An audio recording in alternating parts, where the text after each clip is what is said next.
Dear friends, I am your friend Jagriti. For more informative videos, please subscribe to my channel and don't forget to like and share this link with others. Hello મિત્રો, આજના વિડીયોમાં ચાલો આપણે એમપોક્સ વિશે વાત કરીએ, જે સામાન્ય રીતે મંકીપોક્સ તરીકે ઓળખાય છે. આ વાયરલ ઇન્ફેક્શન એવી વસ્તુ છે જેના વિશે આપણે બધાએ સાવધાન રહેવું જોઈશે, ખાસ કરીને એટલા માટે કે તે સંપર્ક દ્વારા સહેલાઈથી ફેલાઈ શકે છે. એમપોક્સ મુખ્યત્વે ત્વચાને અસર કરે છે, જેનાથી ફોલ્લા અને ફોલ્લીઓ થાય છે.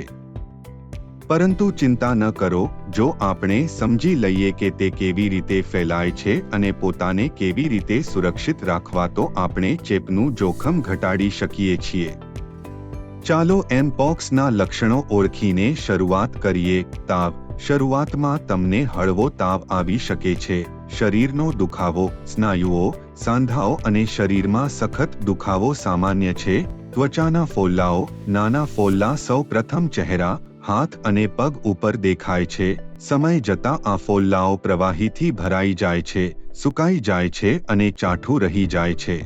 ત્વચાના આ ફોલ્લાઓ એમપોક્સના સ્પષ્ટ લક્ષણો પૈકી એક છે. ચેપગ્રસ્ત વ્યક્તિ સાથે નજીકના સંપર્ક દ્વારા એમનો ફેલાવો થાય છે. આમાં તેમની ત્વચા સાથે સીધો સંપર્ક અથવા તેઓએ ઉપયોગ કરેલી વસ્તુઓનો સ્પર્શ, જેમ કે કપડાં અથવા પથારીનો સમાવેશ થાય છે. તેનો ફેલાવો ચેપગ્રસ્ત પ્રાણીઓના સંપર્કથી પણ થાય છે, જેમ કે તેમના દ્વારા સ્પર્શ અથવા ઈજા. તાજેતર મળેલી માહિતી મુજબ 120 દેશોમાં 99,173 કરતાં વધારે સમર્થિત એમપોક્સ કેસો છે, જે પૈકી આશરે 208 મરણ નોંધાયા છે.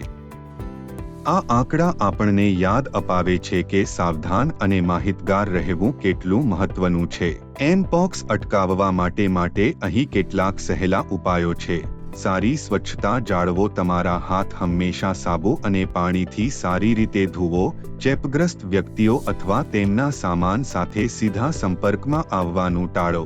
જો તમને કોઈ લક્ષણો, ખાસ કરીને ફોલ્લા થાય અથવા તાવ આવે, તો તરત જ ડોક્ટરનો સંપર્ક કરો. એમપોક્સ માટે કોઈ ચોક્કસ રસી નથી, ત્યારે વહેલી સારવાર ચેપ ગંભીર બનતા અટકાવી શકે છે.